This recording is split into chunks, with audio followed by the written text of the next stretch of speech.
In the Philippines, some names resonate far beyond mere labels.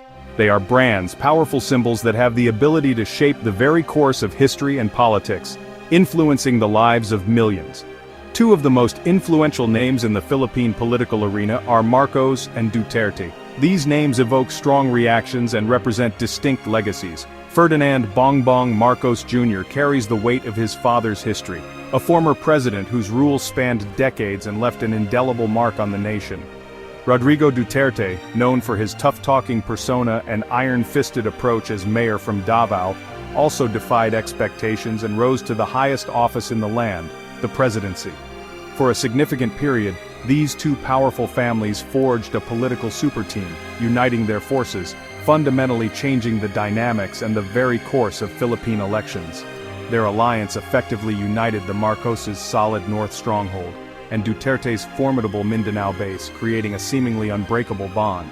Together, they promised strength, stability, and a vision of national unity to the Filipino people. But as history often shows, in the complex world of politics, alliances are often fragile and subject to change. What initially began as a seemingly invincible and powerful partnership has now dramatically transformed into a very public and increasingly bitter feud. Former allies, once united by common goals, now openly trade accusations and criticisms, and their respective families are now locked in what appears to be a prolonged and increasingly tense Cold War. The split didn't happen overnight or without warning. It gradually grew from a series of small disagreements and differing opinions into a full-blown and highly visible rivalry. Their highly publicized falling out has deeply divided their once loyal supporters, influenced the passage and amendment of laws, and forced countless politicians and public figures to carefully and strategically pick sides in this escalating conflict. The ongoing rivalry has significantly reshaped the entire political landscape of the Philippines, creating widespread confusion, a sense of uncertainty, and a generally chaotic political atmosphere across the nation. As we meticulously trace their complex journey from a seemingly unbreakable handshake to open hostility, we are witnessing a pivotal and transformative chapter unfold in Philippine history, a moment that will be studied for years to come. The ultimate outcome of this intense rivalry has the potential to significantly shape the nation's future trajectory and direction. Therefore, a deep and thorough understanding of their intricate story is absolutely key to truly understanding the complexities of the Philippines today. This is the story of how the once formidable Marcos-Duterte alliance ultimately fell apart, leaving a nation divided and uncertain. The Marcos-Duterte alliance wasn't just a matter of political convenience. It was rooted in history, a tapestry woven with threads of shared experiences and mutual interests. Rodrigo Duterte's father, Vicente Duterte, a prominent figure in Davao, served in President Marcos Sr.'s cabinet, holding a key position in the government. This early connection forged ties between the families, creating a bond that would strengthen over time and influence the trajectory of Philippine politics for decades. It was a relationship built on shared political ideologies and regional alliances. This historical connection became a powerful political tool, particularly evident in the lead-up to and during the 2016 national elections. Rodrigo Duterte, the then mayor of Davao City, ran for president, promising a radical change in governance. Ferdinand Bongbong Marcos Jr. aimed for the vice presidency. They were not official running mates, but their supporters, recognizing the potential synergy, rallied together under the banner of Dubong, a portmanteau of their names. Throughout his campaign, Duterte openly praised the Marcos legacy, acknowledging the infrastructure projects and strong leadership associated with the former president. As president, Duterte allowed the controversial burial of Marcos Sr. at the Heroes Cemetery, a highly symbolic gesture of loyalty, and a move that sparked both praise and condemnation. Their unofficial partnership effectively united the solid North, a traditional Marcos stronghold, and Mindanao, Duterte's home region, creating a formidable voting bloc that proved decisive in the 2016 elections. Duterte's anti-establishment appeal, resonating with a populace yearning for change, and Marcos's promise of a return to a golden age, harking back to his father's era, drew massive support from different segments of society. Ultimately, Duterte won the presidency by a landslide, signaling a significant shift in the Philippine political landscape. And even after Marcos narrowly lost the vice presidency in a contested election, their alliance remained strong and unshaken.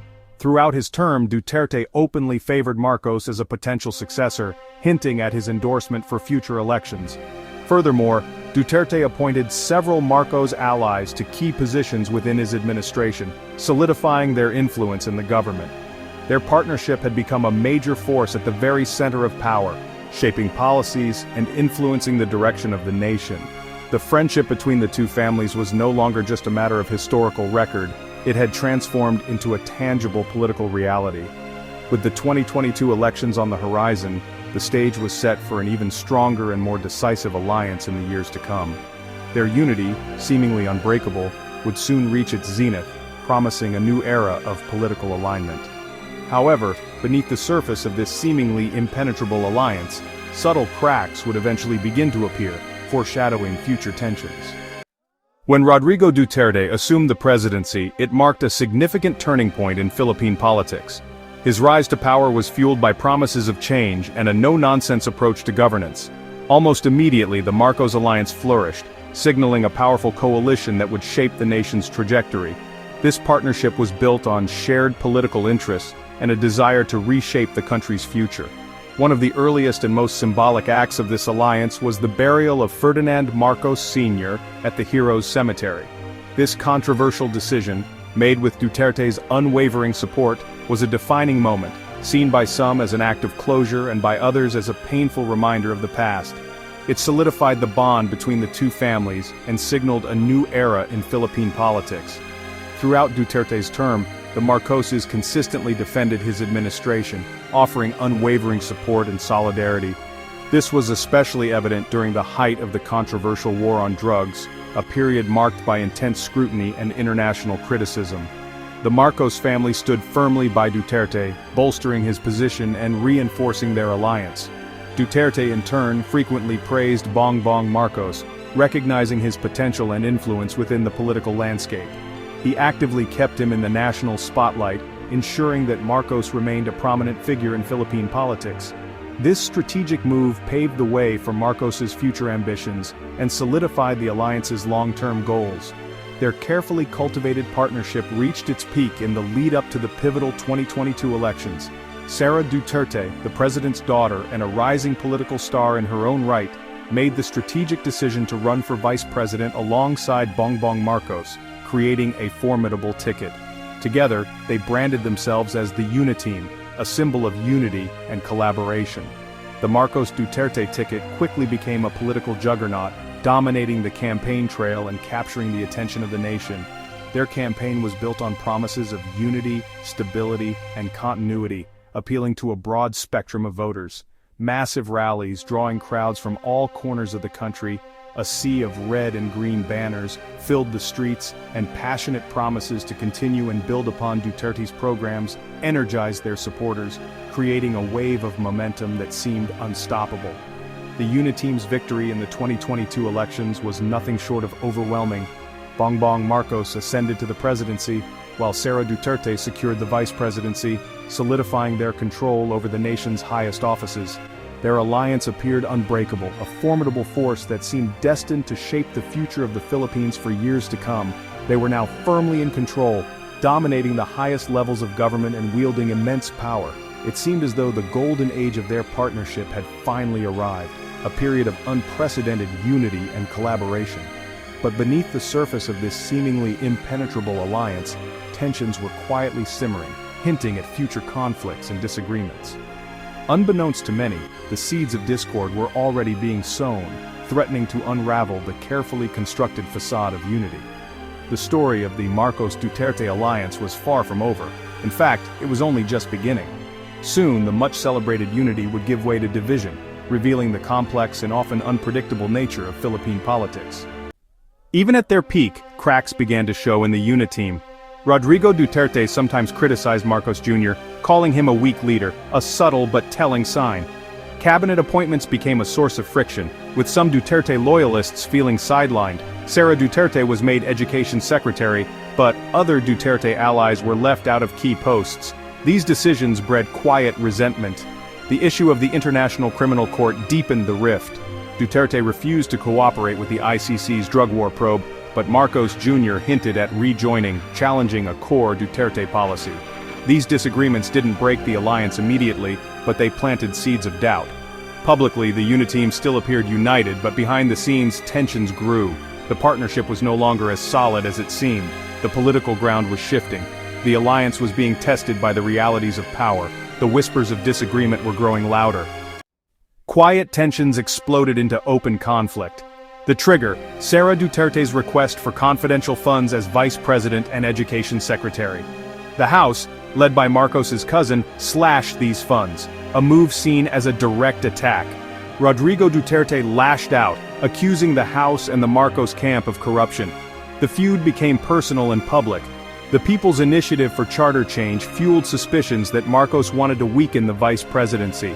The Dutertes responded with a massive rally in Davao, where Rodrigo Duterte accused Marcos of drug use. Marcos fired back, referencing Duterte's alleged use of fentanyl. Bas Duterte, Davao's mayor, called for Marcos to resign. The alliance was shattered. The Uniteam was history.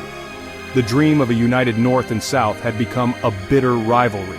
Their shared victory in 2022 was now overshadowed by open war. The breakup was complete and undeniable. The Marcos-Duterte feud dominated headlines. Rodrigo Duterte used his TV platform to attack Marcos's policies and leadership.